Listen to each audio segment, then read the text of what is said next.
Hi, how you doing today? Welcome to Newspaper Review on Niger Watch. My name is Iman. It's lovely to be here today. How are you doing? What's happening over there?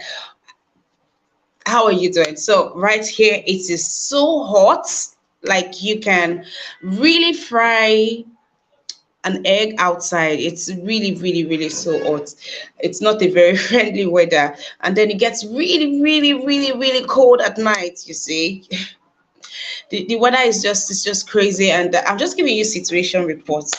Or did somebody ask how are you, Ima? Okay, if you are yet to ask how are you, Ima, I'm telling you how I am and the weather over here, what's happening. So it's very hot right now, and later at night it gets really cold.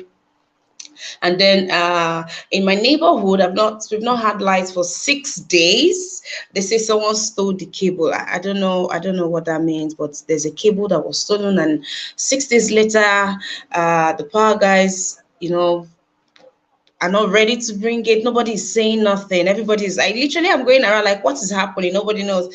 And there is no fuel. For 2 days, some fuel stations are closed. All you have are black marketers, the ones selling black market. So you're buying 5 liters for 3,000 naira, and there's no light. So probably you're running your gen all day, or it's okay. So that situation report over here. How are you? What's happening at your end? Is there anything you'd like for us to know? Is there anything you'd like to share?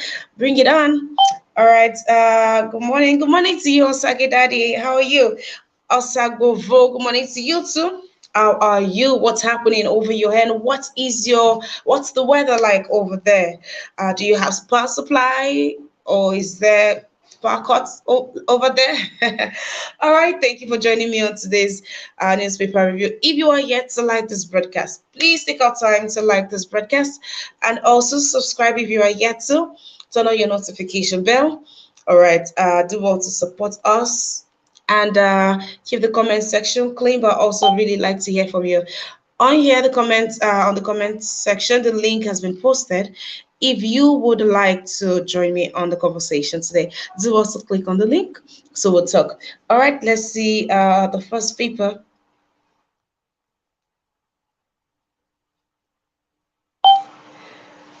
Oh dear. Okay.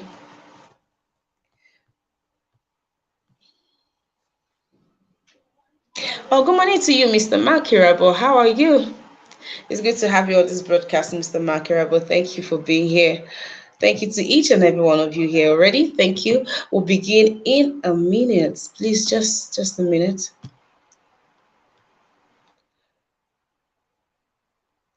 I'm in Lagos, Nigeria. Ben, how you doing? It's good to have you on the broadcast. Good day to you. Okay, let's begin with Vanguard.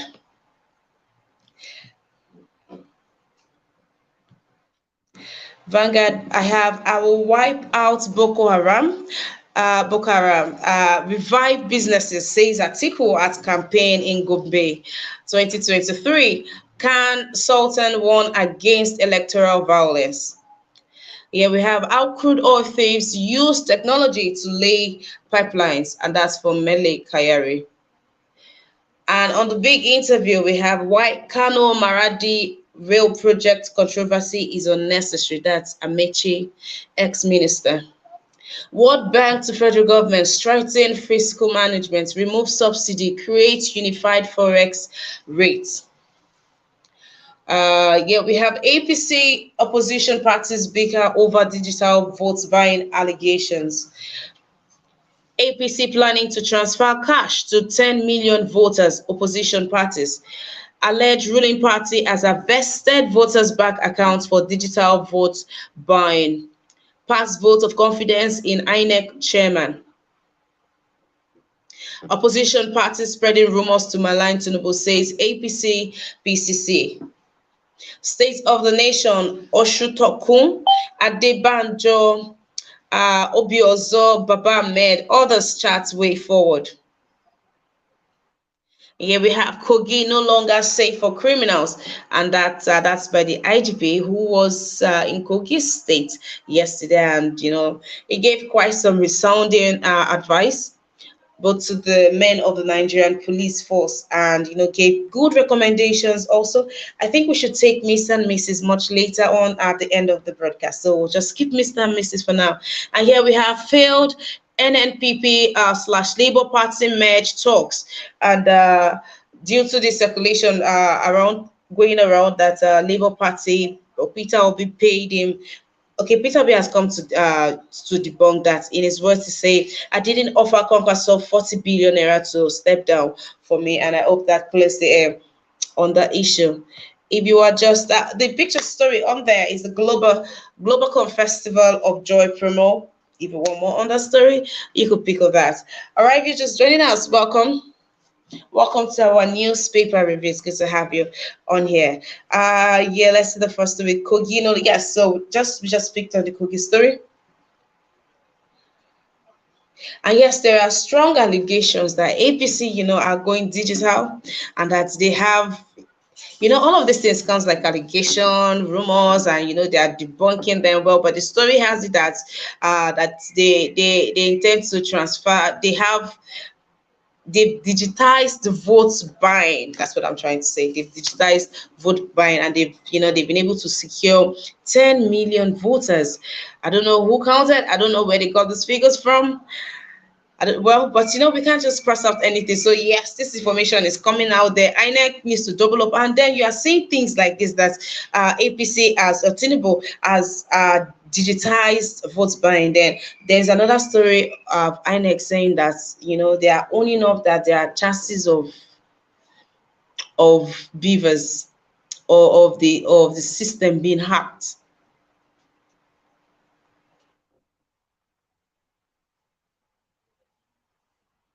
That information has to be out there so that anybody that intends to hack it, there are chances. They're already saying that there are loopholes. They should come out and work on this, and come out and let us know that it is impossible for it to be hacked. Work on it. Don't come out and tell us that, well, we have to own up. Yeah, it's like you're preparing our mind now that, okay, we are doing everything possible, but there are chances. That's like a giveaway.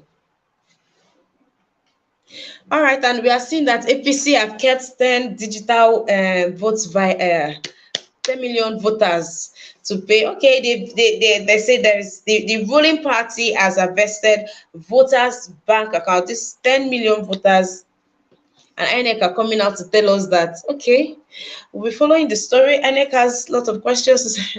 Only Matthias, thank you. So. Thank you, Mr. Makirabo. Thank you. Thank you for this show of love. Thank you. Thank you. God bless you. It's good to have each and every one of you on the broadcast. Thank you. Let's see what other story that we have here on Vanguard to take. I think we've taken, okay, okay, what are we not going to hear this season? Atiku assuring the people in Gombe that he is going to wipe out Boko Haram and revive businesses. In I don't know, how do you expect businesses to thrive when there is no power? It is still that manage the whole power sector. Yeah, one of the reasons why we are here today, and you are coming to assure us, or why should people trust that you're going to make better decisions when you were in power, when you were the vice president. One of the decisions that you made, we are suffering it today big time. The power sector, one of the inefficient, and now you're coming to use that same strategy. All right, let's see if the people, would fall for this again. Yes, the story on the crude oil. Mele Kayari coming out to say that crude oil thieves, they use technology. Why are these people refusing to invest in technology? Well, you already know that these people are using technology. The country cannot get more sophisticated technology than what this group of people are using to drain us. They don't find things like this worthy to invest billions of dollars in. All of these excuses that they just give, they come off very, very lame and, inefficient. And it's also very pissing because, we should be we are much more intelligent than this. And these are the kind of excuses that they are giving to us regarding this issue. It's quite saddening. Let's move on to another paper. That's the Daily Trust. On the Daily Trust, we have Bauchi Gombe residents demand jobs, clean environments. Says we don't want a repeat of Niger Delta crisis. Now, this story caught my attention. We know that Buhari kicked off drilling in the north yesterday. We had that story. Yes, it was Bauchi and Gombe. And now they are making demands. See, they've not seen the oil, oh, but there is potential, like huge potential. I mean, over the years they've been drilling, they've been researching, and it looks like they've, there's headway now drilling. But these people are already making demands. They demand jobs, they demand clean, and I think this is just the way to go. And they are also saying that they don't want a repeat of Niger Delta crisis.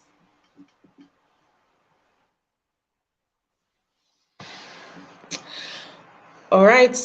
No, I mean, this just even shouldn't put us in a competition. Like, let's see how the government, the people, the state that owns oil, the way they are being treated, and when we go to the north and see how the state that owns oil, how they are being treated, I think it will come to that eventually, and it will be clearer that these people are whatever they request they are given. It looks like they come their first priority, but this is actually very wise of them to be demanding, so that even I no go bring and come. If federal government should just go and park one side while they deal with their oil, they use their oil themselves.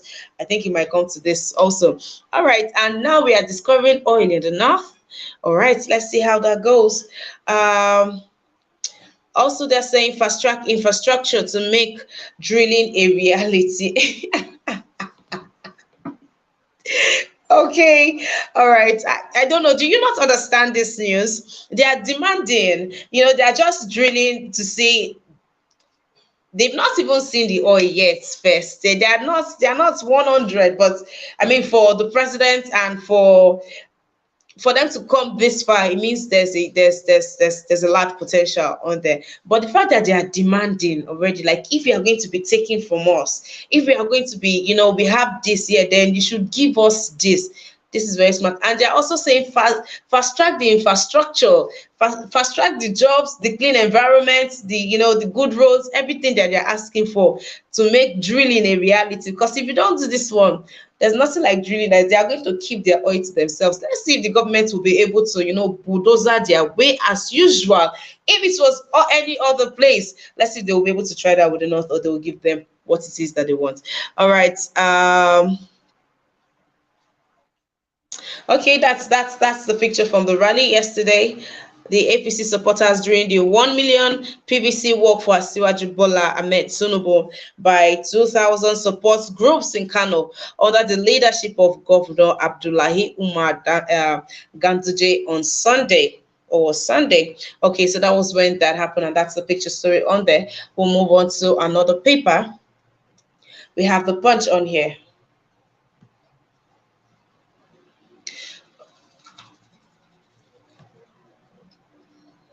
Yes. On the Punch, we have impeachment, new Ekiti speaker successor defer. Hoodlums invade Atiku rally, supporters injured. Petrol, electricity subsidies hurting poor Nigerians, World Bank. Have you guys noticed that World Bank are, they are getting involved, with our money policies, how we use our money, and they are advising us. It doesn't sound like a command yet, it sounds like an advice. I hope this has nothing to do with all the loans that we are yet to pay. All right. On presidency, North can't dictate to others, says Adebanjo. On the national carrier, federal government domestic airlines legal battle kicks off Thursday. 10 lawyers to lead local airlines legal team. Sans professors drafted. Aviation Ministry director leads government lawyers. Plan to vacate injunction. And this is from the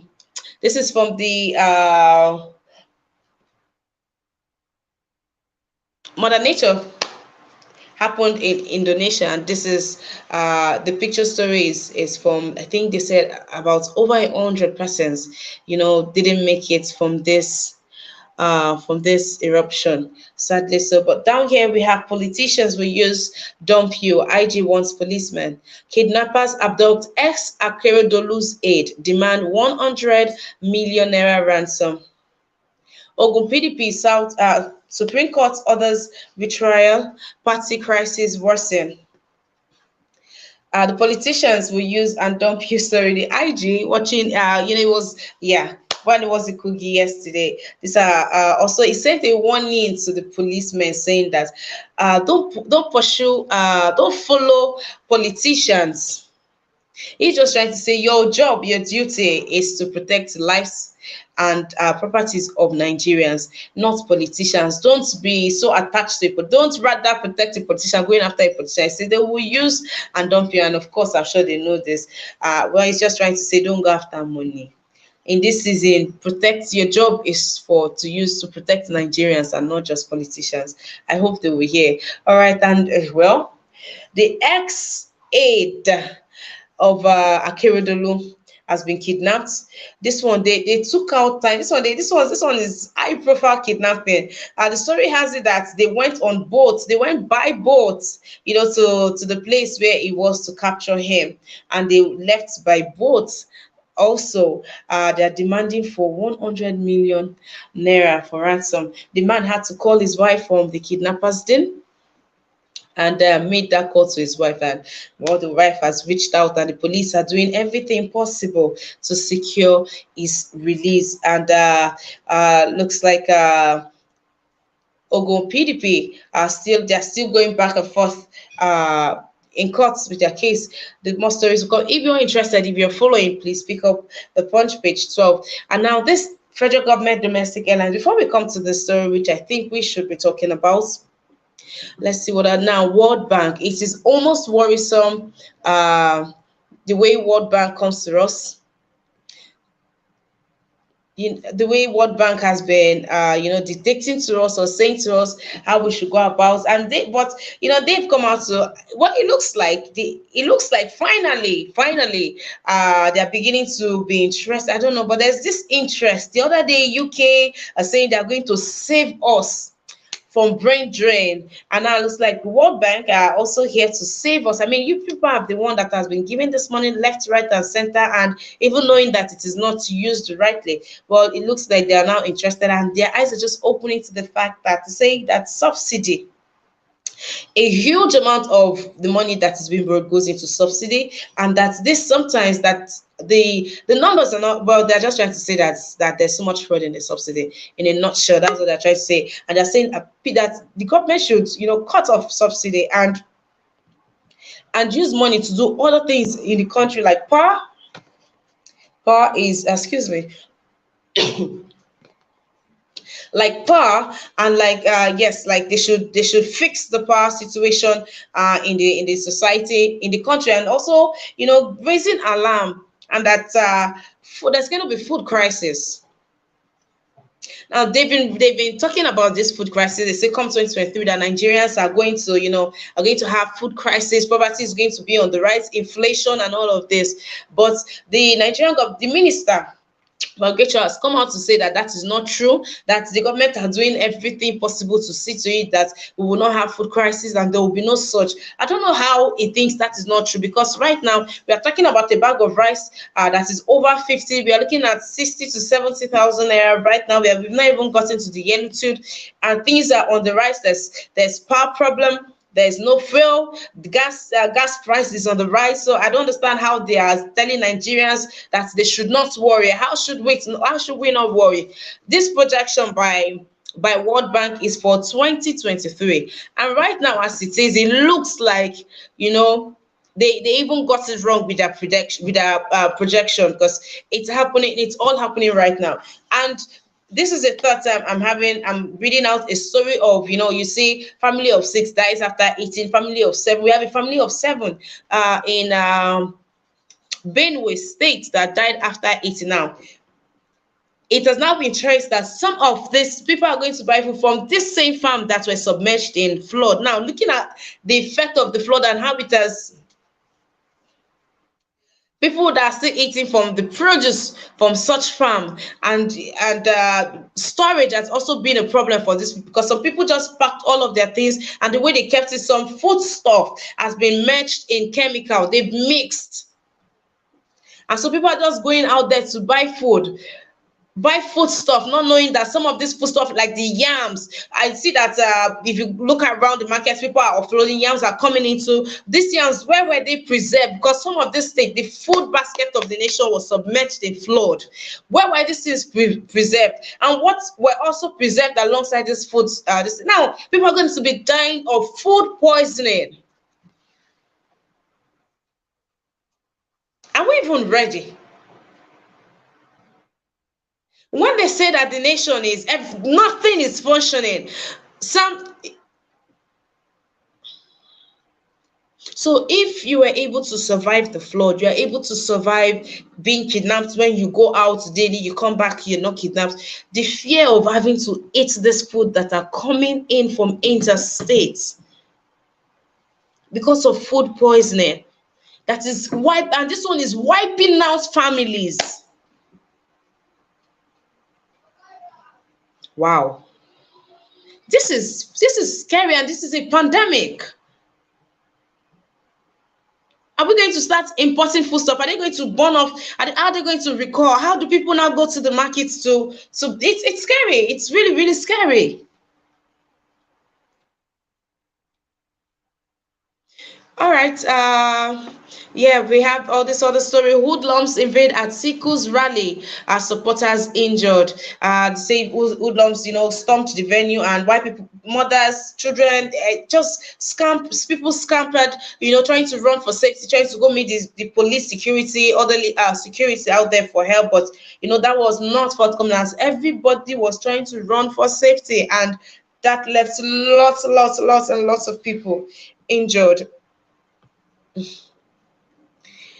Man, like, you see, with everything that is happening in the country, you would think we would come together as one to save our country.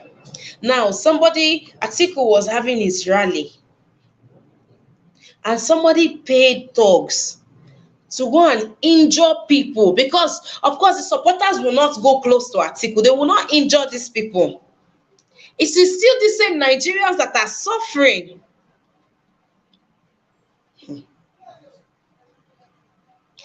All right. Okay, we have this other story. Let's. This is going to be another. This is going to be another wonderful read for each and every one of us on this broadcast. Let's take this story on. Please excuse me. So 206 billion naira was smuggled into budget of Ministry of Humanitarian Affairs. I will say smuggled because the woman is confused, and when she was asked to defend, she was also she didn't know how 206 billion naira got into our budget, into the budget of Ministry of Humanitarian Affairs. These people, I don't understand. I'm weak. You don't understand how. So okay, let's please listen attentively. Let me read this out so we can, somebody can explain to me what this means. Minister of Humanitarian Affairs, Disaster Management and Social Development, Sadiya Umar Farouk, has disowned the 206 billion naira inserted into the ministry's 2023 budget estimates. Farouk, at a budget defense session with the Senate Committee on Special Duties on Monday, said our ministry was surprised that the fund meant to implement projects for the North East Development Commission (NEDC) was inserted in the budget after a similar request in 2022 was not released. A member of the committee, Senator Elisha Abo, had asked Farouk about the 206 billion naira in the budget that the ministry intended to borrow. He said in 2023, you intend to borrow 206 billion naira for some projects. What are the projects to be implemented, and are they captured in the medium-term expenditure framework? If they have, what are the specific project locations and activities? In a response, the minister said, yes, we made mention of the project for 2022. Part of it was for the Northeast Development Commission. The money was not released, and now we have seen it reoccurring by almost 10 folds. So this our budget is just copy and paste. They don't sit down to look at what does the country truly need at this time. They just sit down and copy and paste. These projects are not even carried out because it was not even carried out the first time.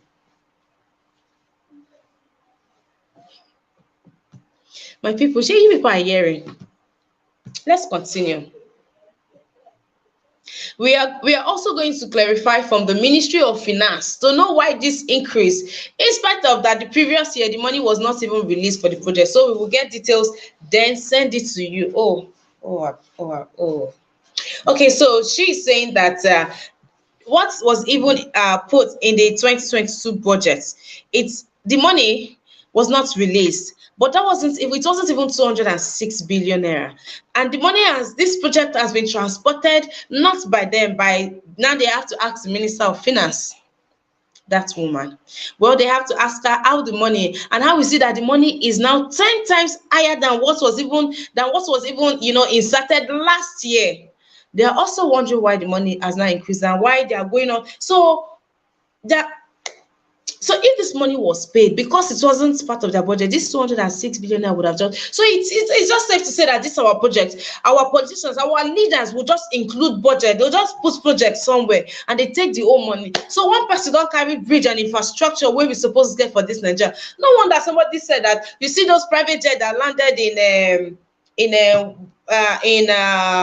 was it Bauchi? Those projects, those private jets, all those things are our hospital money. Those are our hospitals.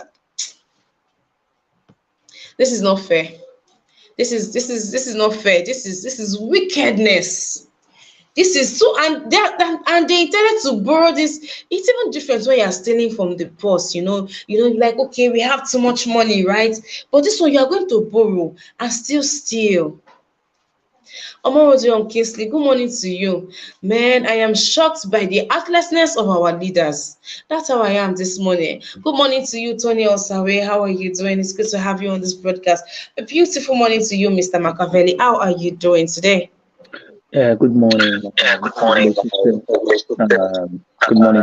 morning to Nigerian. And good morning to citizen.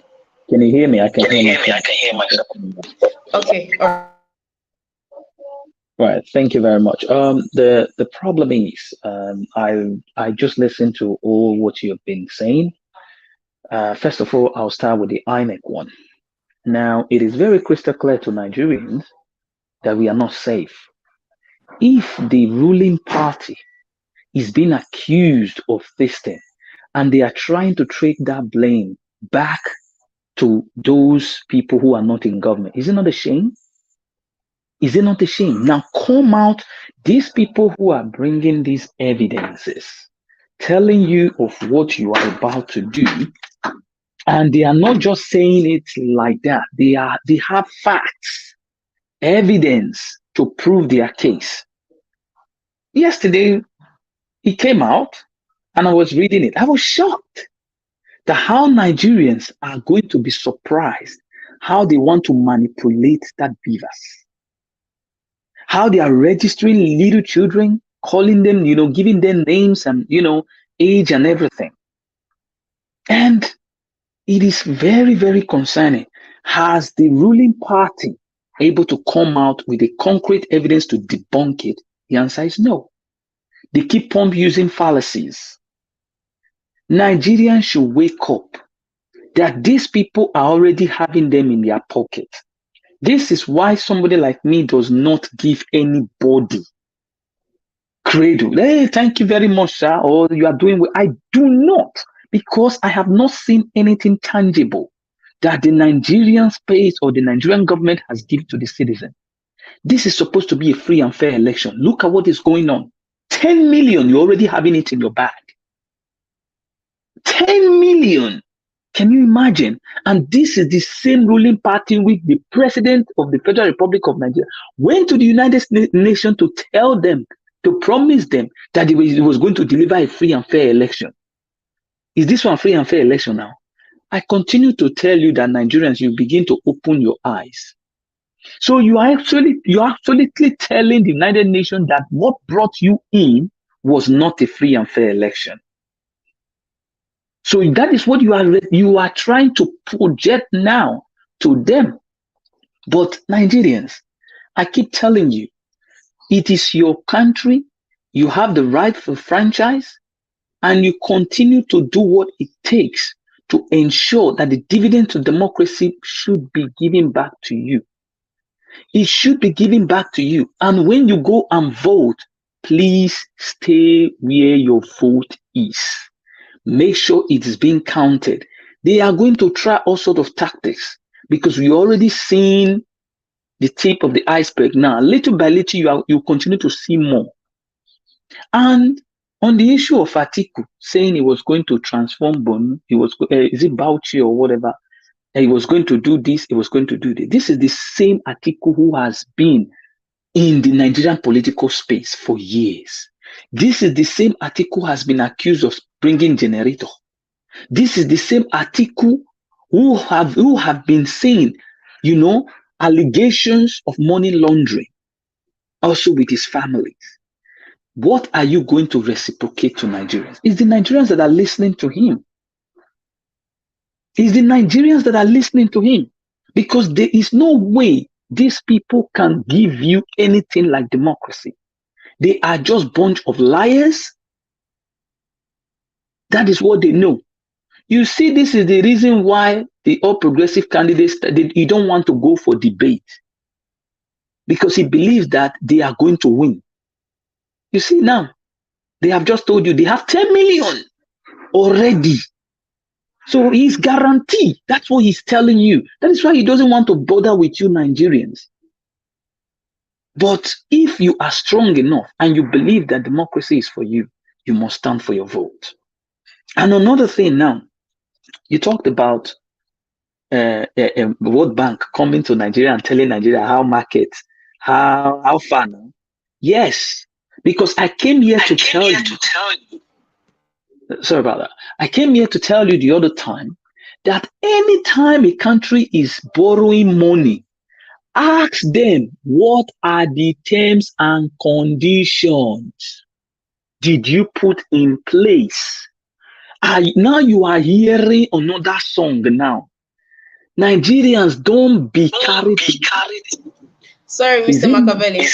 Sorry. Now it looks like they're now in disagreement with IMF. IMF now looks like they have the interest of Nigerians and they want to see that monies are being spent wisely. And they'll say, take money off subsidy. There's going to be food crisis. Invest in this, and the government will come and say, "Don't mind IMF. There will be no food crisis." But look at, they're right. There is, yeah. Yes. Do you know why they are trying to debunk it? They are telling them that there's going to be food shortage in Nigeria. That is a pure fact. Now, what are the factors that contribute to this? Is natural disasters? That's number one. What do you have now? You have flood, destroying the food basket of the nation. You just said how many were stored. We don't know how many were destroyed. Now, this land that were destroyed now, these are not going to be producing right now. So it means we have a shortage. Then another thing that is is the insecurity, which is hindering any production in any given political system. That is a pure fact. Now, if there's a high inflation, there's lower supply and higher in demand. So they are not in equilibrium. In economics, most of us did economics. When the supply and the demand equates to each other, that is where we have what is called equilibrium. But when the supply is lower than the demand, there is high cost of inflation.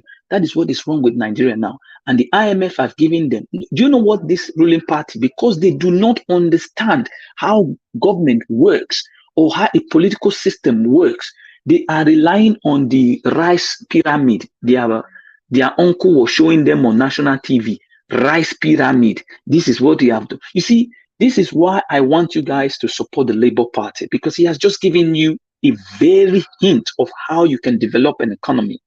Nigeria have a vast land to cultivate, and we are going to take from consumption to production. That is a clear indication of how to, begin to approach governance. You must know what is actually affecting your country, the system, and know how to fix it. This is what I think will be, you know, a very important thing that Nigerians Right. must speak. Thank you very much. All right, Mr. Machiavelli, thank you very much for your submission. It's good to have you on here. Thank you. Please, if you are yet to like this broadcast, please take our time to like the broadcast. Thank you very much. Mr. Kennedy, good to have you on this broadcast. Good evening to you, sir. Good evening, madam. Good evening, madam. It's echoing. Okay. So, special greetings to my co-panelists here and viewers all over the world. I want to talk about. Oh, she's gone. Yeah, Machiavelli, yeah, are you you can carry there? on, sir. You can carry on, sir. Yeah, I'm Okay. very much. I all respect to you, sir. Good morning, sir. Thank you very much. Talk about Yeah. humanitarian affairs, the humanitarian ministry. That denied that she didn't know how the 206 billion was inserted into her budget. So I think some Ugandans here used to ask me, Mr. Kennedy, the kind of corruption in your country is incomprehensible. We don't understand how you guys how talented your country people, how talented they are in corrupt affairs and all that. That's sometimes they find it very very impossible to believe how corrupt Nigerians are. And for us too, we are finding it very difficult to understand the kind of corruption Nigeria people get themselves involved in. So how can a minister say she's not aware how 206 billion got into the budget? If she was not invited to for questioning or for screening, nobody would have. She would have taken that money herself and probably her cohort or people she designed the budget with. And now she's denying she doesn't know how it got there. So it's strange. The way we behave in Nigeria is very strange. That is why some of us used to say that Nigeria is rich, and some of us used to say Nigeria is not rich. Nigeria should have been a rich country if all this padding the budget and all these stolen monies are not there. So if you can imagine, if all this money, look at what is happening in Rivers State right now. The governor of Rivers State has said the federal government has paid them, but yet all the other governors, they have refused to acknowledge the payment, and they have just taken that money. You can imagine if that money was kind of money was used in Edo State, how Edo State would have been transformed and other Niger Delta states. So it's quite funny the way we behave in Nigeria. Atiku is saying he's going to wipe out Boko Haram and revive business. So what stops him now from giving the intelligence he has to the federal government to wipe out Boko Haram? The same thing Buhari said he was coming to power, that in 6 months he was going to wipe out Boko Haram. The question I asked Buhari then, why won't you give Jonathan the intelligence you have to wipe out Boko Haram? Why would you have to wait until you come into power? And the same thing as Sewaju Bola Tinubu is saying now, that he's coming to wipe out Boko Haram, and yet you are in the system. You are an APC member. You are a chieftain in APC. You are not giving the intelligence to the government in power to wipe out Boko Haram. Why must you wait until you become president? You see, these people, they are all jokes. They are all fidgeting with the intelligence or with the sensibilities of Nigerians. So APC digitalizing vote buying. Yes, you see, many APC supporters, they have been telling us that we should wait until the election, that they know what to do. I think this is their plan.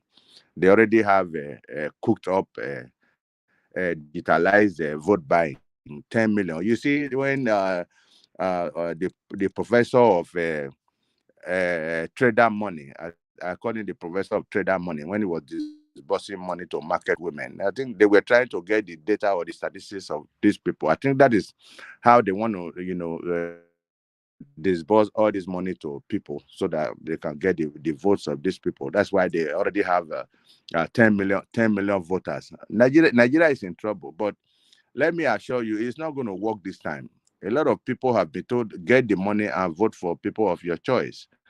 People are wiser now, and there has to be more sensitization to all Nigerians, for people to know that this little amount of money they are going to get during the election will not take them anywhere. Nigerians are wiser. Let us see what is going to happen.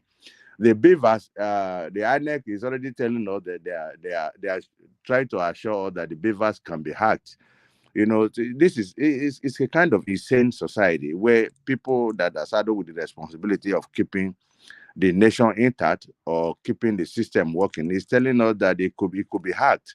Instead of you telling us that the beavers can be hacked or could be hacked, why don't you put in place a lot of fireworks that will make sure, or firewalls that will make sure these beavers are not hacked? Why are you telling us? Is that not why we are paying you? The government is giving you a lot of resources to be able to do all this. Why are you coming to tell us?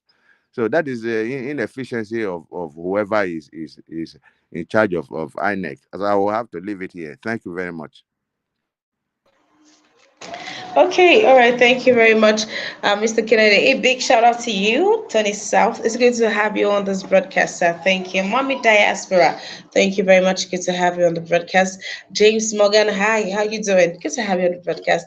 Tony Osawe, Omar John Kingsley, thank you very much for being here. Victor Smart, Guluwagaladiti, thank you. Ollie Matthias, thank you. Biben Makirap, thank you very much. Thank you very much for your donation. Thank you very much, sir. All right, we'll take one more paper before we take the other rounds. Our last paper for today will be Dilson 2023. Don't blame anybody if you sabotage Obi. Northern Elders tell Southeast. Adebanjo Obiozo Pera. Others insist Nigeria negotiable. Wiki promises Kwankwaso logistics support. 2023, US reaffirms visa ban for election riggers, endorses beavers. INEC admits challenges in protecting server from hackers. Oshun, statistician gives evidence on beavers, INEC to tender Adeleke's certificate. I pledge to move Nigeria from consumption to production, Labour Party tells editors Nation won't work without competent leaders. Don't waste votes on party causing religious disharmony, Catholic bishop tell Nigerians. We will deal with anybody promoting violence in Kogi, once governor and IGP. All right, let's see what story we are yet to take on here. Okay, I think that's the US reaffirming, but well, it looks like they are firm on this. So yeah, and Wiki, I don't know, it didn't cause such a stir out there to hear Wiki give the same logistics support that he gave to Peter Obi, same to Kwankwaso, and people are like, well, what do you expect that? So it's bringing about the question with or without Wiki's involvement and so-called support. If if Wiki chooses otherwise, will the people go against Wiki when it comes to the presidential election? I mean, we all saw the people of River State, and we know that that was what we'll come to that. But here, that's it here on here. And INEC, this I think this also I think we should keep talking about this. This INEC admitting challenges in protecting server from hackers. This is lame. This is lame. This is inviting. This is unacceptable. This should be unacceptable. I mean, this you're not being paid to be incompetent. This is an election, for crying out loud. The people have had to go through a whole lot, and you're coming out. So with all this standing in the sun and everything that people did to get their registration, what you're coming to say you can't? This is your own job. Nigerians have done theirs. This is yours. All right, to my panelists. Yes, this last story. So the Northern Elders. I've said that. Okay, say don't blame anybody if you sabotage Obi. Don't blame anybody if you sabotage Obi, saying that the Southerners are not united. You know, they are not pushing Obi, Peter Obi, as much as they should, and that they should not blame anybody if Peter Obi does not win the presidential election comes 2023, and that they are supposed to put their weight, but you know they're supposed to put their weight on Peter Obi, and that they have not endorsed anybody yet, that they don't want to make the same mistake they made in 2015. So they want to sit down and thoroughly, you know, think and look at who is going to help the nation to be united and, you know, do well for Nigeria. But if they've had a gentleman's agreement and say that it is a turn of these people, that they might just look into it, because so that's them. I think that's them just unofficially saying, oh, they're not ready to endorse it, but it just, you know, gives a point out. And if there is a but in their not ready to talk, but their chances of, following the gentleman's agreement that they've had over time on the next region to rule the country. Sounds good, right? All right, let's go with Mr. Chubuzo. Wait, please, just a minute, please, just a minute. All right, Mr. Chubuzo, how are you doing? Good day to you, sir. Yeah, good day, Emma. Good day, everybody listening. Yeah, I just get a small highlight from the INEC hacking procedures. What I want to say about that hacking is, I spoke this thing last time we've been inside this conference where I told you that if INEC cannot guarantee Nigerians free and fair election, Nigerians supposed to advise INEC, every polling unit, let people be one by one on the line of their a presidential candidate they want to vote for. If you want to vote for P2B, you stand on the P2B Labour Party's line.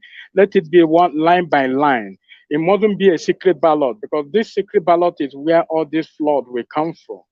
If we do it one by one, mount with camera, I don't see how INEC or whoever INEC collaborating with will hack this very election. We will know the number of people who attend the election, voting time. We will see the people who are Oh, going. that's you taking us all the way back. That's like No, a no, cave. no, no, no, no, no. No, What I'm but trying to say. wait, No, what I'm wait, trying to say. Mr. Chibuzo, wait. Do you see the number of people that pours out for Peter Obi? So Yes, I know. I how know. do they say to count these people? I mean, Okay, okay. This is where what I'm trying to say is, at the end of the day, we're gonna still be one by one on the line to vote, isn't it? Are we not gonna be in the line to vote? We are not gonna vote the way we rally. We vote on but the line.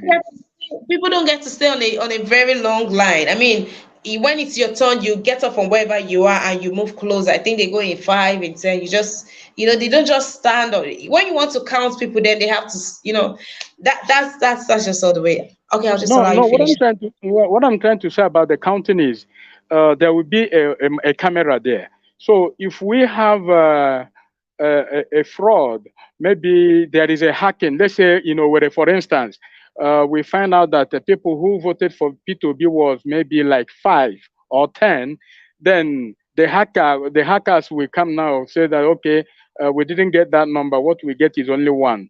So we will go back to the camera and check and know how many people who vote for P2B that very day. So that is what I'm trying to say. If we have our Labour Party on the line, APC, PDP, other the rest of the parties. So when the people will come, they will stand on the line and vote for their candidate, because we are talking about transparency here. We're not going to hide anything anymore. Let the people go wherever they want to go. let the camera be there, let the people who observers be there. So when the hackers give us a different figure, we go back to our camera and see what happened that day. Then we can be able to rectify all these things. So that is one thing I want to say on that very hacking, because I believe that the possibility of hacking is possible.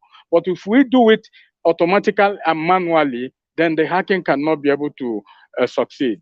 That is what I want to say on that. But if we keep quiet and leave INEC to handle this situation, INEC and their accomplice and their syndicate, they will do otherwise, because you know the country you are living in. The INEC will speak whatever they can speak, but believe me, they will go there and do their underground, because that beavers, like I told you, as I'm talking to you, Tunubu have that beavers machine, Atuku have that beavers machine in their own home, so they can use it and manipulate that election as we are speaking. So these are the area that other observers and the other presidential candidates have to send agencies so that they can be able to know the kind of beavers and the area they deploy those beavers to, so that we will know where the results are coming out from. Because like I told you last time, those IGs that don't want to come out from their house, they don't want to register, they don't want to vote, you have to go to them. So these are the area these leakages are going to come out from. So those beavers have to deliver to them so that they will be using it to do whatever they want to do. Nigeria supposed to not to let anybody direct them what to do. Anybody who doesn't have the capability of standing up to go to the poll to vote, let us count that person out. We don't need to go to the houses and force people to be voting. If you don't want to get up and vote, then that is it. You stay at home. Then if you want to go and vote, you have to wake up there and vote. I don't know the system we are running. We respect some individual, we don't respect some individual. If we want to do it like that, let everybody sit at home, then INEC will come to us and give us the beavers we vote. So that is what I want to say on that. So we do it one by one online. The camera is there, everybody is there. So the data manipulation will not be able to be manipulated. Then for Wike allowing so in in his state. Anyway, that shows that's a sign of democracy. I don't see the reason why any governor will deny anybody for campaign. Open your door to anybody. It's all about the conscience of the people. Whoever they want to vote, they will vote in. It's not about holding your state and say, no, I don't want you to come into this place. Wike is doing the right thing. Allow every presidential candidate to come and campaign. That to show you this is a democracy where everybody need to exercise. You need to win souls. You need to the souls need to dump you. It depends on what you told them. It depends on how you convince them. So it's not about saying no because you are not in my party. I will not allow you to come and campaign. Those are illiteracy politics. I don't subscribe to that. Allow people to go. Let them exercise their voting right and the campaign right. So it depends on the people to go and vote. That's my take for now. Thank you.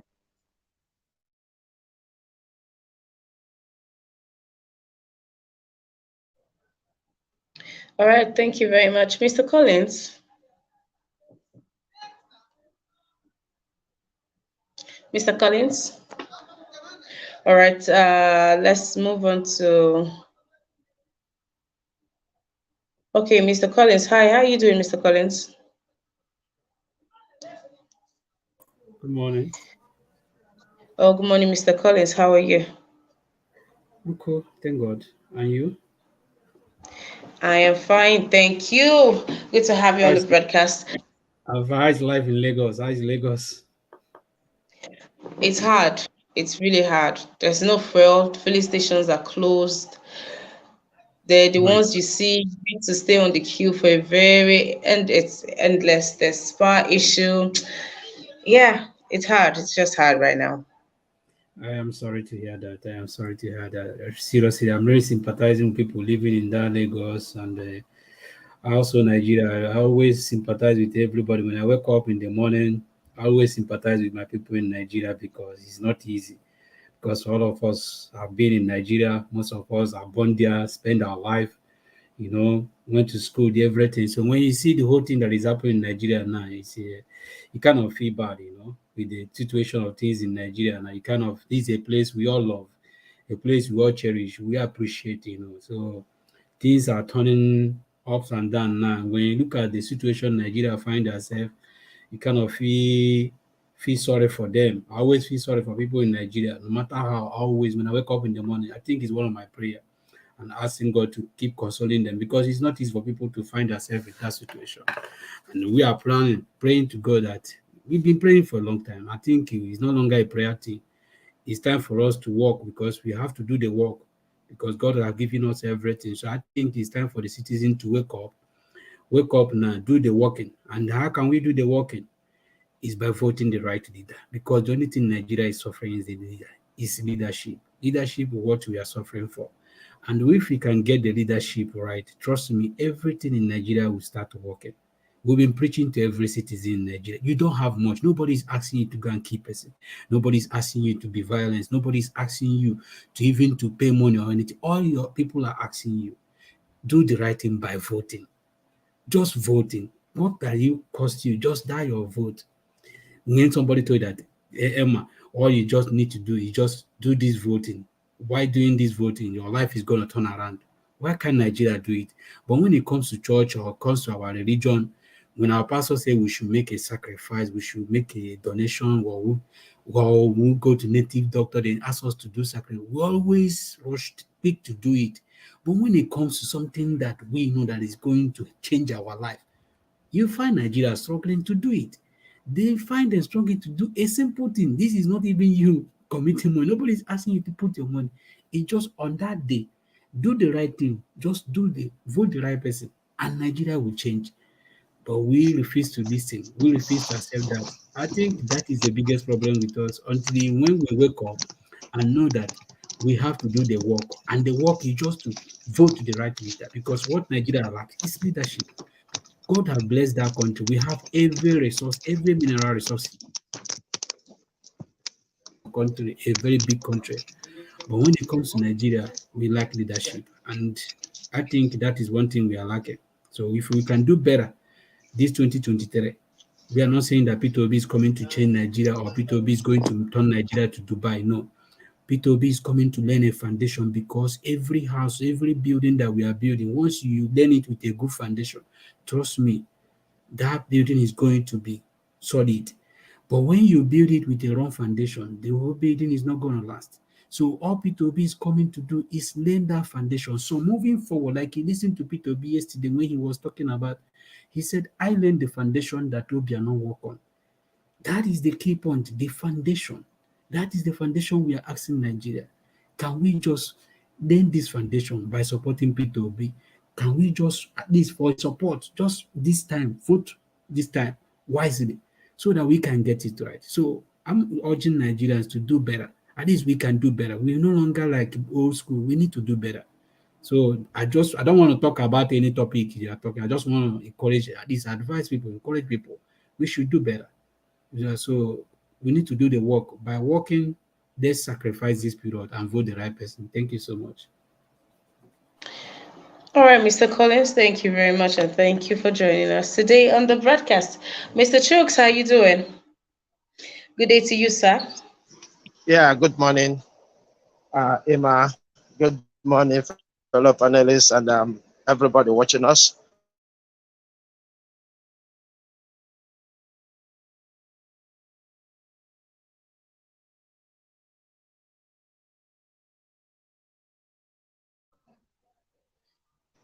They are susceptible to hacking. You know, this is a contract given to them to execute for Nigerians, and there's no excuses for not doing the right thing. I mean, if we look at Nigerians, we are very, very smart in technology, especially IT, all over the world, not just in Nigeria. So for INEC to tell us that they don't have capable hands to man the server is quite unfortunate. I'm not saying that companies and all kinds of organizations are not hackable. Yeah, but if you put effort, they will try it, but they will fail. That is a simple thing. We had elections done in Ghana. We had elections done in what is it called, Kenya. I don't want to mention Western states. We've not had a case of breach on their server. So why Nigeria? This is to tell us that all these people we call elite or rulers, they are in cahoots with everything that is happening, including the INEC itself. Because it's, I mean, if they don't start showing people that you can't do some certain things and get away with it, I mean, you just leave the server open for everybody to try, because even if you are caught, you're not going to be dealt with. We talk about people registering people that shouldn't have been there, and nothing happens. I mean, you try to rig an election in other country. That is a treasonable felony. It's like you are overthrowing. It's not even like you are overthrowing. When you rig an election, you overthrow a legitimate government. I don't know. You see, sometimes I wonder how we Nigerians think. From the big men to poor men to everybody, the media, the legislatures.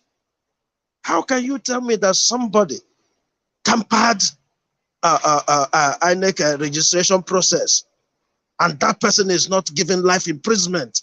Bring out to the public. Let everybody see the faces of these people.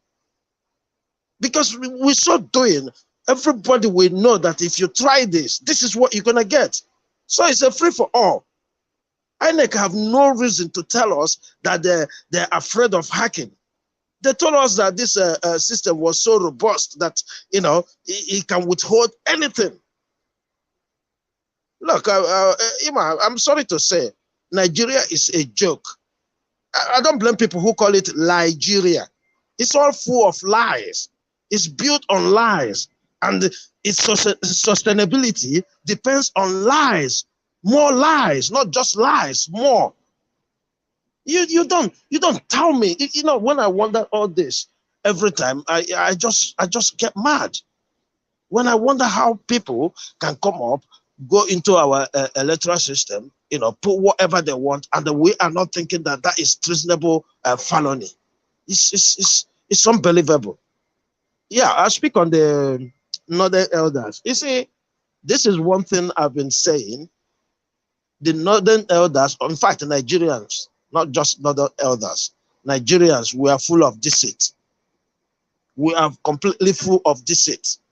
How you can tell the South if they jeopardize this, that, yet you said you have not endorsed anybody? Who are you talking to then? Who? This is the blame game I keep saying, and this is the something they limited this this time by not saying the Igbo people. They mentioned South. They should have said Igbo or Southeast, because that is one thing they keep holding the Southeast emotionally down. They will tell you, oh, it's your brother who makes you. In a sense society, everybody has their opinion. Soludo has his opinion. I'm not defending him.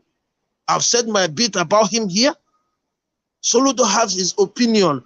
Soludo doesn't represent the Igbo people. Soludo doesn't represent the Southeast. Except if anybody appointed him, I'm unaware about that.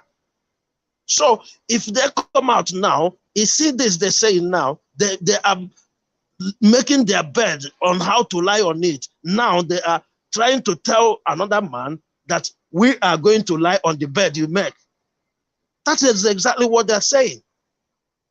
That this thing from them doesn't make any sense. It still tells us that Nigeria is divided, Nigeria is not one, and I'm not sure if Nigeria is going to be one. This is complete. If you're working for the unity of the country, you called him on, ask him, what are you going to do for the North? He told you. If you don't agree with him, you say it.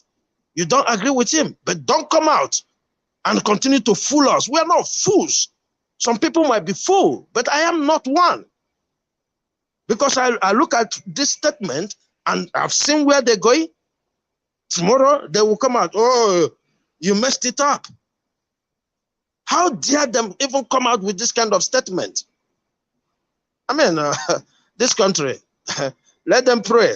Let them pray that this country, we will see a country called Nigeria after 2023. Because the way I'm seeing things, there's nothing to tell me that the Nigeria will survive this 2023 with the way they're going. Look at the kind of things they're saying, and they're telling us that they believe in one Nigeria. And they're telling us they believe in one Nigeria. They're working for the best interest of Nigerians. I'm sorry, I'm not with them on this. Thank you.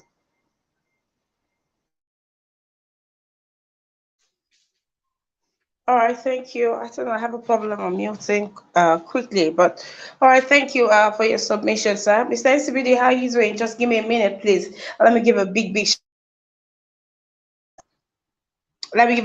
shout out to everyone on the broadcast. Udoka Joy, how are you doing? It's good to have you. Samuel Olaka says, for how many years will it take INEC to get a credible election? Nigeria is 60 plus years now, and we are talking of INEC server being hacked. Come on, let's be serious. This is absurd. Is this a country? Honestly, people have done everything. We are all trying to do our bit, but INEC, this is it, and you're even coming out to say say it. Samson Adegawa says INEC is a joke. All you need to do is to employ more IT tech. Simple. Since you see the threat already. Come on. How are we people of intellectuals and the kind of people that we have there? How did we do this to ourselves? Imagine what they're saying to us. Samuel Olaka say be like say this Nigeria na hopeless country. If INEC can be asked, the fact is fact. Hopelessness is Nigeria's capital. All right, thank you very much. Besides CBD, let's have your submission, please. Welcome to the broadcaster.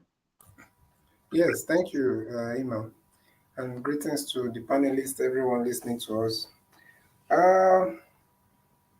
INEC, obviously, we have seen that they are not being transparent, they are not honest. If they are not capable, or if they have not been able to properly prepare for the election, they should come out straight and tell people. Because I have a very strong feeling that there's a very large part of their incapacity that they are not making public.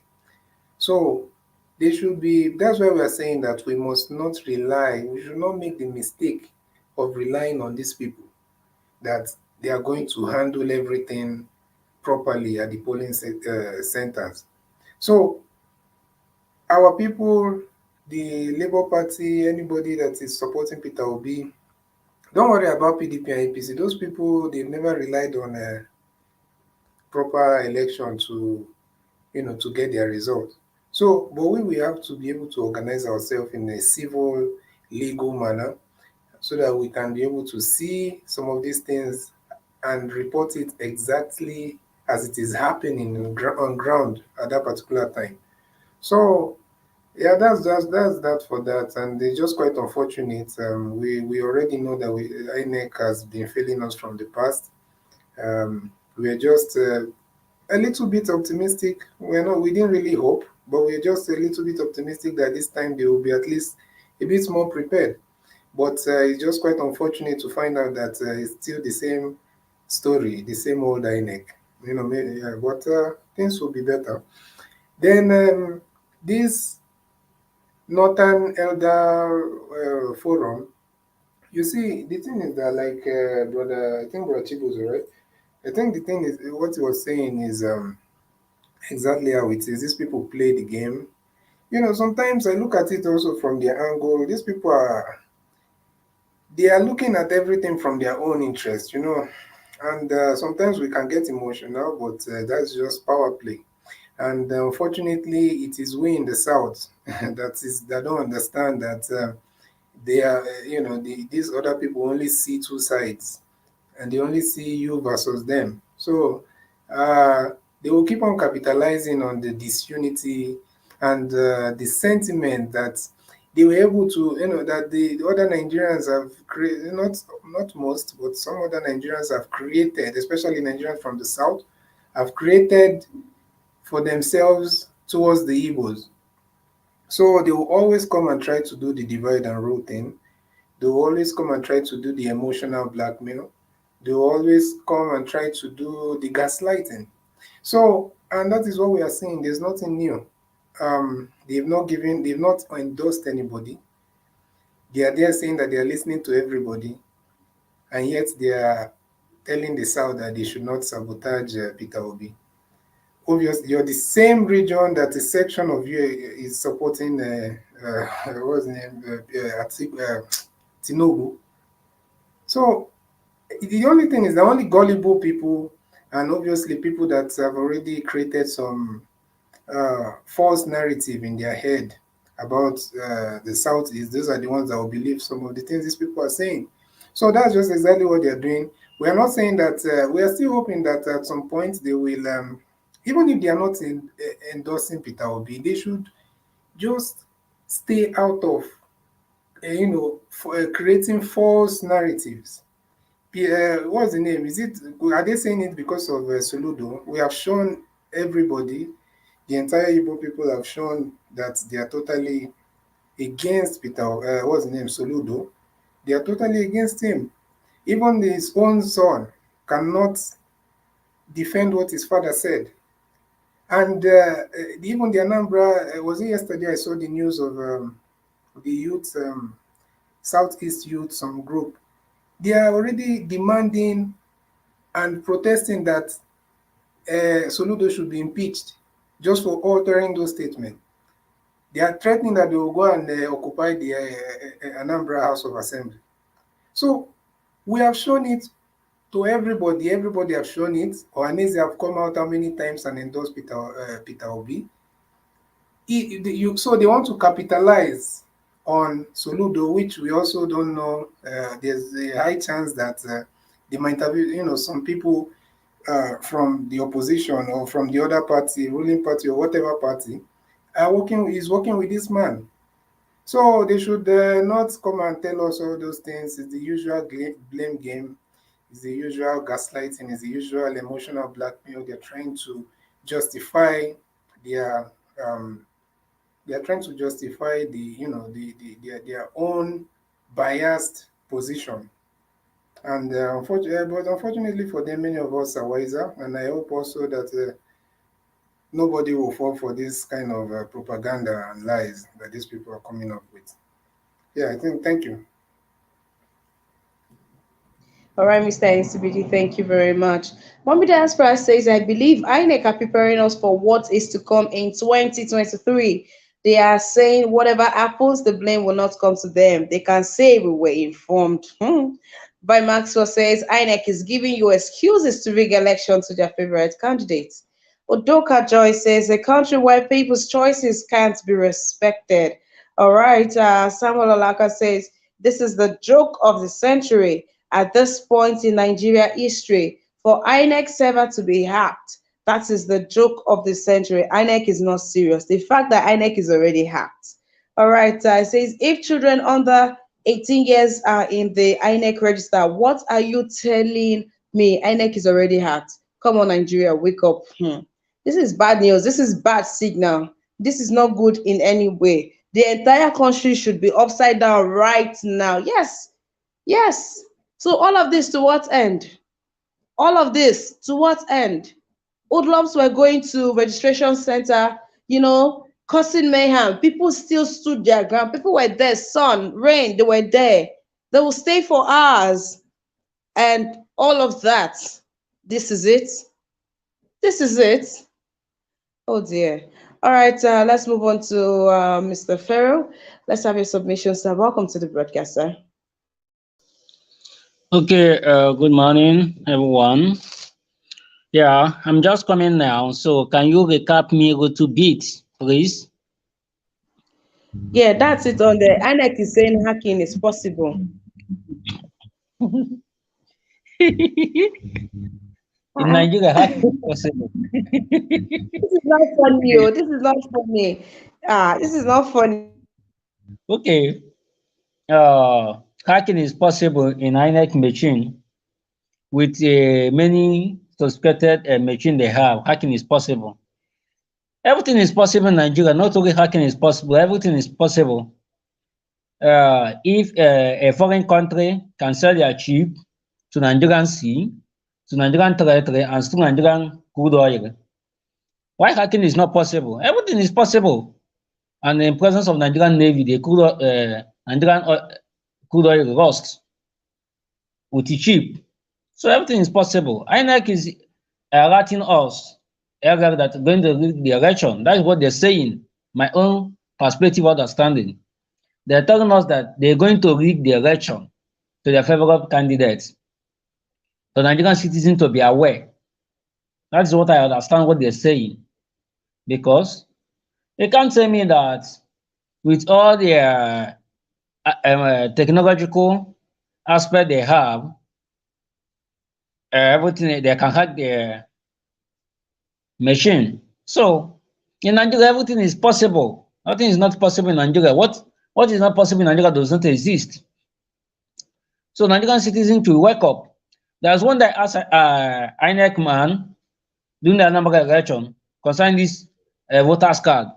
I asked him a question, said, this voters card, is it more important than ATM card used to withdraw money? He said no. I said, why this voters card take time to deliver more than ATM card? He said that the ATM card is personal. I said, really? He said, yes. I said, okay, voters card is general public. So in Nigeria is a joke. When I say Nigeria is a big joke, Nigerian government are not ready to reset the nation. They're not ready to galvanize that nation, a good setting. Since how many years ago now, every election there is rigging. There's an age register in the same INEC. Why hacking is not possible? Hacking is possible. So in Nigeria, everything is possible. If a foreign country can sell their chip to Nigerian territory and steal their oil in presence of Nigerian Navy say they are not aware, which means everything is possible in Nigeria. So let us not be deceived ourselves. I can remember the last time in Anambra gubernatorial election, one PDP candidate during the Obiano second tenure reigning, one PDP candidate, they will register you, they will call you on phone, they will tell you this so this, they will give you so amount of money, vote for them. You don't know how to get your number. One PDP candidate in Anambra, I remember when I was in Anambra in Umuoji, they called me on phone, tell me my name, tell me everything. They said if I vote for them, they're going to pay me 6,000 naira. I said, are you serious? They say yes. I said, okay. And I told them my vote is not for sale. I can remember then. Then I vote for Obiano. So everything is possible in Nigeria. Let us not deceive ourselves. That's where what I can say All right. now. All right, thank you very much, Mr. Ferro. Thank you very much. Let's move on to Mr. Vine. Mr. Vine, it's good to have you on this broadcast. Thank you, Sister and good morning to everyone in the platform. Good morning to those in the comment section and our brothers and sisters watching us all over the world. Sister Emma, I hope I'm coming out clear. Can anyone Very hear clear, me? very clear, Mr. Vine. Very, very clear.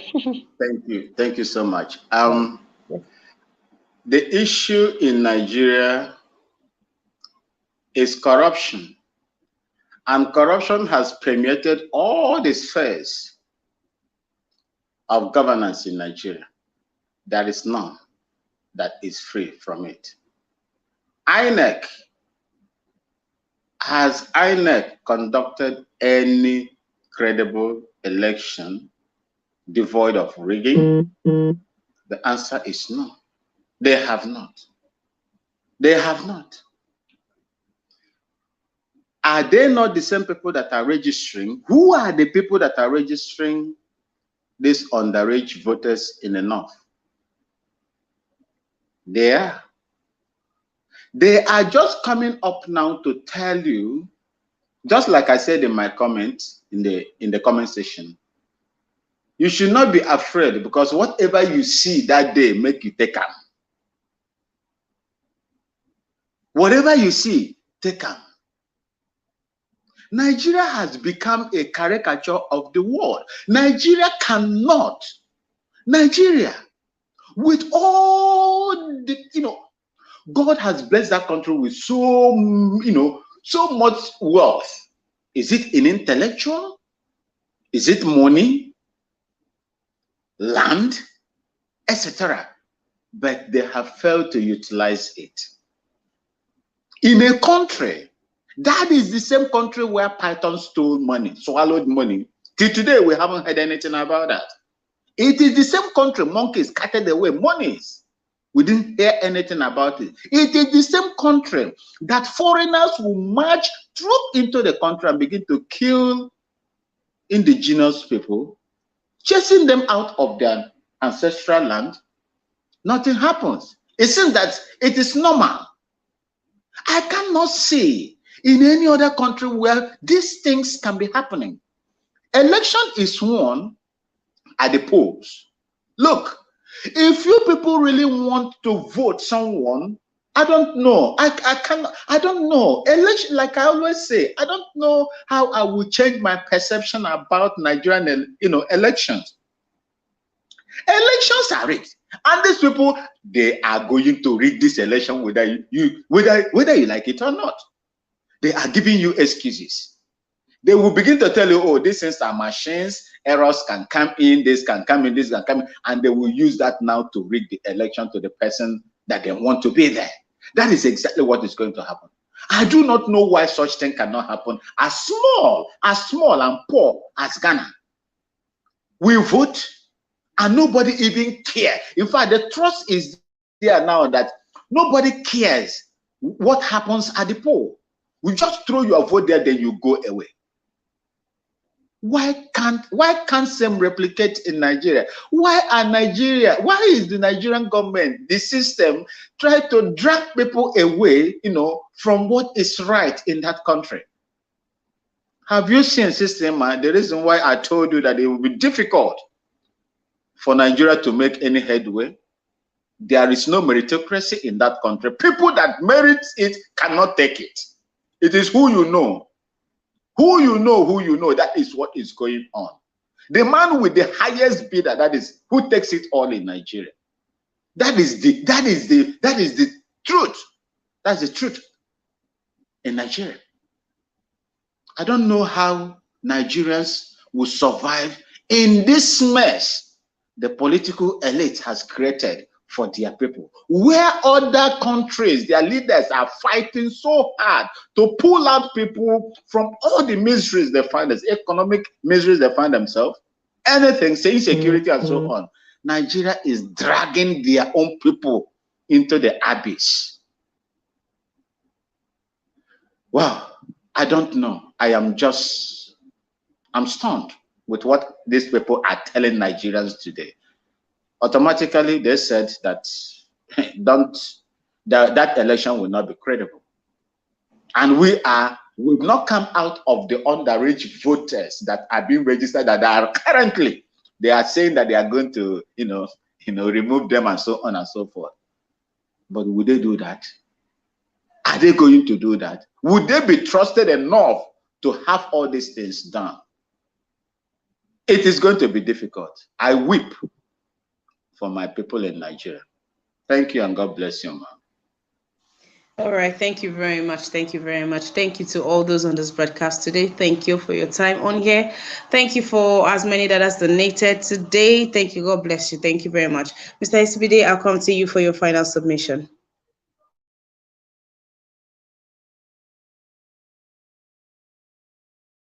Hello. Hello. Yes, All Mr. right. SBD. All right. Thank you so much for having me. Well, I think I will just close by saying that, um, you know, it's beginning to look like Peter Obi stands a very big, a very good chance in this election, and that is why you're seeing all these excuses that people are trying to come up with. Because what INEC now is trying to say is that if anything happened, they're trying to say that anything can happen. Anything can happen, and if anything happens, this is how it might have happened, even if we know that is not how it's going to happen. So we must be able to tell them that, is it the funds that they are lacking to, to have proper, to have a system that will counter against or any kind of cyber attack or hacking or any of those things? It's not the fund. So what exactly is the problem? They should be able to tell the people what exactly is the problem, what are the loopholes, what will make hacking, what will make their system to be hacked. So people should demand that. And I don't understand what the media is doing. And that is why I'm telling you that some of this our mainstream media are complicit in what has been happening to our people in Nigeria. Because the things that they are supposed to shine a light on, the things that they are supposed to take very serious. Imagine if this kind of a thing is being reported in other countries, especially in the developed world. I'm telling you, by now they would have even fired the INEC chairman. Because you must be able to give, proper definition of the situation on ground. So we need to put pressure on these people. We need to intensify, because we have seen that obviously we cannot rely on the mainstream media to do to do the right thing for the most part. So we have to keep on putting pressure on these people, and we hope also that Labour Party, knowing that they are the ones that are being, indirectly being fought, they are the ones also, they should know that they have to also come out. They have been doing well. Patotomi, I see him marching, Occupy INEC, all the protests and all that. We need to intensify that so that we put these people under pressure for them to tell us exactly what is going on, and for them to know that we cannot fold our hands and let them do what they are planning to do. Thank you so much. All right, thank you very much, Mr. Nsibide. Thank you for joining us on this broadcast. Mr. Ferro, let's have your final submission in 1 minute, please.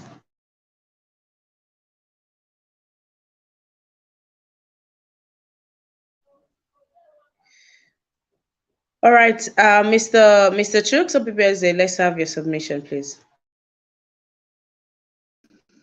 Yeah, thank you once again, Ima. Well, there's not much I can say. You know, all we know is we will continue to speak out. We will continue to let Nigerians know that these people they put in place for us as those who is going to conduct this election, they are not credible. The system is not credible. We should be thinking of an alternative to let them know if we are happy with the way they conducted our election or not. But for me, I would say, look, there's no hope lost. Let's keep doing what we got to do, and keep watching them, because we know they're gonna try, but obviously, as we're watching them, they're gonna fail. Thank you. All right, thank you for that. Mr. Boy Maxwell, your submission, Thank, please. thank you so much, Sistema. I know that many people would disagree with me, and I had opportunity to serve that country for 18 years in the military capacity. And when some of us, that have studied and looked into the system that is being operated right now, are telling Nigerians that it will be difficult for Nigeria to make a headway with this kind of system. Please believe it. Look, let me tell you, as long as Nigeria has nothing, wrong with the constitution that is there, if you like bring 100 P2Bs there, it will make any difference. They will go back to the same status quo unless the right thing is done. And what is that right thing? Dialogue is what is needed in that country today, so that everybody will come and decide what and how they are going to live as a nation, if at all that is possible. And if that is not obtainable, some people are, taking advantage of this corrupt system, and let everybody go. Thank you, and God bless Nigeria. Sorry, my sister Ima, just 30 seconds. Mr. Vin, thank you for your submission. I agree with quite a number of things you said there. But I also want to ask you and also some other people that have the same impression. Dialogue, and when we say things like 100 Peter Obi, dialogue under who? Because do you prefer dialogue under Atiku or Tinubu, or you prefer dialogue under someone like Peter Obi? You see, the issue I am having, because Nigerians, as everybody is campaigning, anyhow you as look at everybody, it, there will be a president in 2023. So who do you yes, prefer that person is? you see, if the foundation is not amended right now, anybody that goes there will find it difficult to change the status quo, because those that are benefiting from this same corrupt status quo are high in number in that National Assembly. Now, let me ask you, my brother in Sibi, how many Labour representatives will be at the House of Representatives? How many of them will you have in the Senate? This is where the deal of a nation is done. And as long as you have people with vested interests who doesn't want to let go of the status quo are there, domicile at that particular place, my brother, it is going to be difficult. Thank you so much. I don't want to turn this to a monologue, but it's okay. Let me ask you, my brother. You see, No, Mr. SBD, that's all that we can take. Let's move on, please. We can do this during the discussion in the evening by 5 p.m. Thank you. All right, let's move on to, I think Mr. Vine was the last person I was supposed to talk. So, Mr. Vine, thank you. Thank you for your submission. Thank you to each and every one of you on the panelists. Thank you also to those on the comment section. Please do also remember our lineups, the newspaper review Monday through to Saturday. And then we have the chats Mondays and Wednesdays, 1 p.m. Nigerian time. We have discussions 5 p.m. Monday through to Thursday, 5 p.m. Nigerian time. And we have the Friday debates every Friday, 6 p.m. Do also turn on your notification bell if you are yet to subscribe to our YouTube channel. Please do also subscribe to our YouTube channel. I'll see you tomorrow for our newspaper review. Until then, stay safe. Bye for now.